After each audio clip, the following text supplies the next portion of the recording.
నా పేరు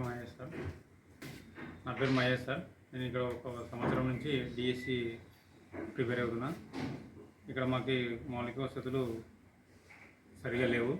ముఖ్యంగా అప్డేట్ మెటీరియల్ కానీ, కరెంట్ అఫైర్స్ కానీ, ఈ సంవత్సరంలో అప్డేట్ అయినటువంటి బుక్స్ కూడా ఏవి ఇక్కడ మాకు అందుబాటులో లేవు.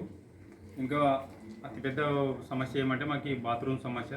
ఇక్కడ లేడీస్కి బాయ్స్కి కలిపి 2 బాత్రూమ్ ఉన్నాయి, అవి కూడా సరిగా లేవు. ఇక్కడ ఉన్నటువంటి వర్కర్ కూడా పని చేయకుండా బాత్రూంలో నీళ్ళు ఎక్కి పారినా కూడా ఆయన చూసుకోకుండా మోటార్ లేట్ అయి పని చేస్తాడు. కావాలి ఇక్కడ ముందరికి మా లైబ్రరీ ముందరనే వాటర్ వస్తుంటాయి. వాటి మీద మేము మలినాల మీద తొక్కుకొని తిరగడం జరుగుతుంది. మాకు కుర్చీలు కావాలి, ప్యాడ్లు కావాలి సార్. మెటీరియల్ కావాలి. ప్రత్యేకంగా పోటీ పరీక్షలకి ప్రత్యేకంగా కొన్ని మెటీరియల్ దొరుకుతాయి. ఆ మెటీరియల్ చెప్పాక చాలా రోజులైంది.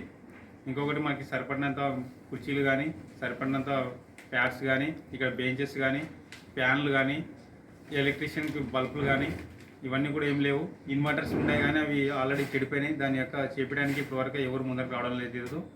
ఇవన్నీ ప్రాబ్లమ్స్ కూడా దయచేసి బహిర్గతం. కంప్యూటర్లు కూడా మాకు ఎటువంటి ఉపయోగం లేవు. కంప్యూటర్స్ సిబ్బంది రెగ్యులర్ వస్తారా? సిబ్బంది వస్తారు సార్, పై స్థాయి ఉద్యోగులు మాత్రం రారు. ఎవరు నేర్పిస్తలేరు. దాన్ని ఏం బ్రౌజింగ్ చేసుకోవట్లేదు. ఏమో వస్తుంది, టచ్లో చేస్తలేము సార్. మేము నిరుపయోగంగానే ఉన్నవి ఇచ్చారు.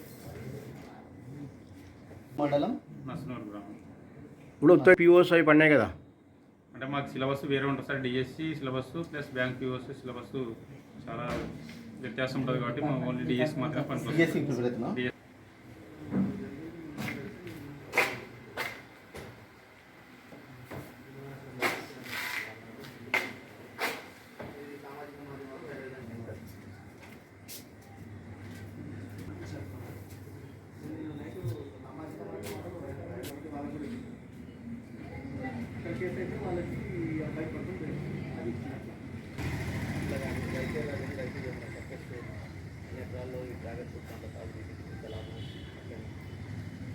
అదొకటి బాలని తెచ్చిస్తారు, బాలభవన్